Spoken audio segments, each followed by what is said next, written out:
שומעים עליהם. וירון עכשיו איתנו, שלום. שלום וברכה, מעניינים. שלומנו נפלא, ניתן לך את הקרדיט המלא כפי שמגיע לך. ירון סלע מחברת P-Value, סטטיסטיקאי בחברת P-Value, מה שלומך? מצוין, ואתה? אני בכלל מרגיש נפלא, אמנם לא קיבלתי אף פעם תקציב כדי לחקור משהו הזוי, אבל טוב לי גם, אתה יודע, גם ככה. הבנתי אותך.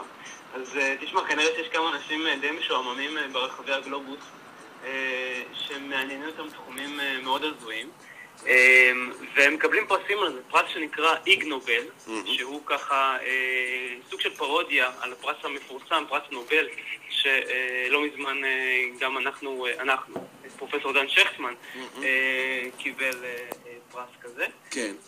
והטקס המקביל בעצם לא מתקיים בשוודיה, אלא אי שם באוניברסיטת הרווארד בארצות הברית, ושם מחלקים פשוט פרסים למחקרים, איך שהם מגדירים את זה, הם מחקרים בעצם שבהתחלה גורמים לך לצפות, ואחר מכן גורמים לך לחשוב ולהסתקרן.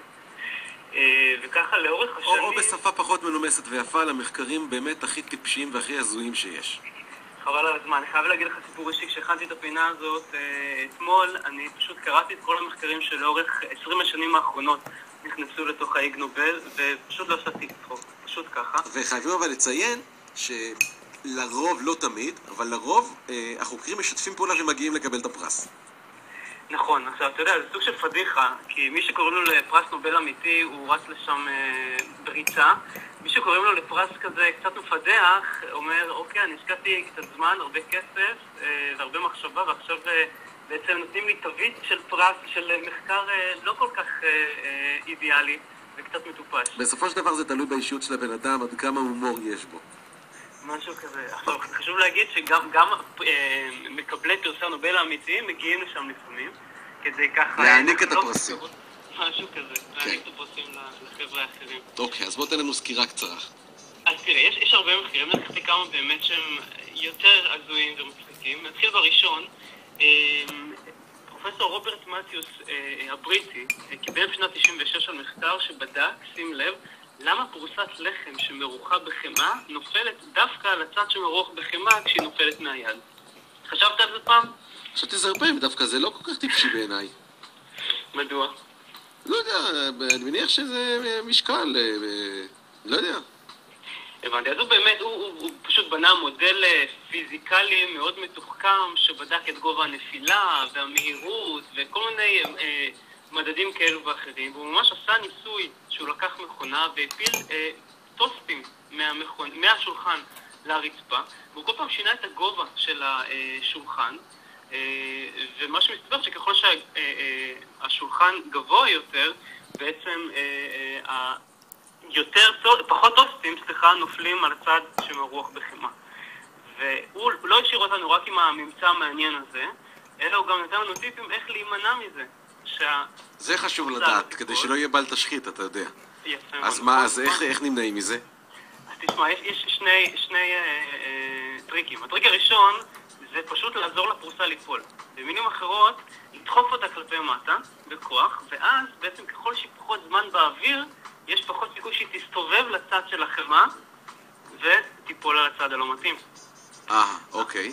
האפשרות השנייה היא פשוט למרוח את החמאה בצורה כזאת שתיצור איזשהו שקע בפרוסה, ואז באופן יותר טבעי מבחינה פיזיקלית הלחם ייפול על הצד הכמור, על הצד שלא מרוח עליו חימה. בסדר, אוקיי, אז הנה נדע איך להיזהר ולא להפיל את פרוסת הלחם על הצד המרוח. עוד מחקר, כן, מעניין? עוד מחקר בתחום התזונה, אם אנחנו כבר אוכלים, אז מסתבר שיש בחור יפני בשם יושירו נקמאסו, משהו כזה, שהוא תיעד במשך 34 שנים את כל הארוכות שהוא אכל.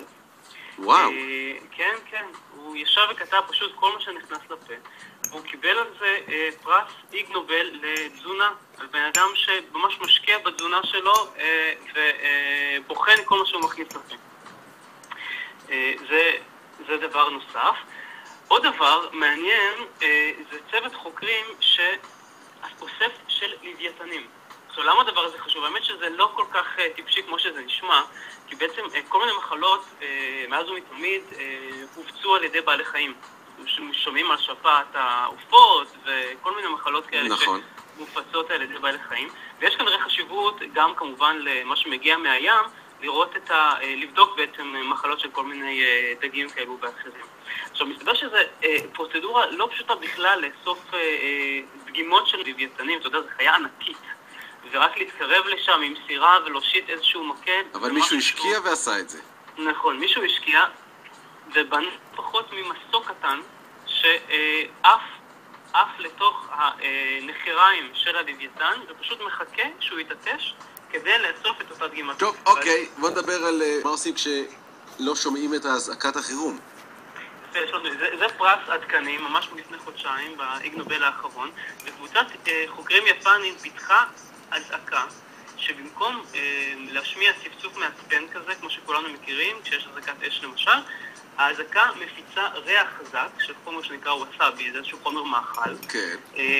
ובעצם כשזה קורה, אז גם האנשים, קודם כל כבדי שמיעה, שלא יכולים לשמוע אזעקות באופן שגרתי, הם יכולים להיות מוזהרים במצב כזה. וגם, יותר חשוב, כשאנשים ישנים או מנמנמים, אז הריח הזה הוא נורא חזק, ככה שהוא יכול להעיר לפעמים אפילו יותר מ... שמע, אני חייב להגיד לך שזה בינתיים המחקרים לא כאלה טיפשיים. תשמע, זה הכל תלוי, אני חושב, מי בוחן את המחקרים האלה ומי נותן להם את הפרסים, אבל האמת שמה שיפה בפרס הזה, שהוא מעלה למודעות את המחקרים האלה, כי אני לא חושב שבאיזושהי קונוטציה אחרת היינו שומעים על כל הדברים האלה. אז נכון שהם לא כל כך טיפשים, אבל אתה יודע מה, אולי נסיים עם עוד איזשהו מחקר מוזר במיוחד, פרס נובל לשלום. הם גם פרס האיג נובל לשלום, כן. איג נובל לשלום, שמי שזכה בו בשנת 2003 זה בחור הודי, שהשלטונות הכריזו עליו לא פחות ולא יותר מאשר בר מינן, מת. למה הם עשו את זה?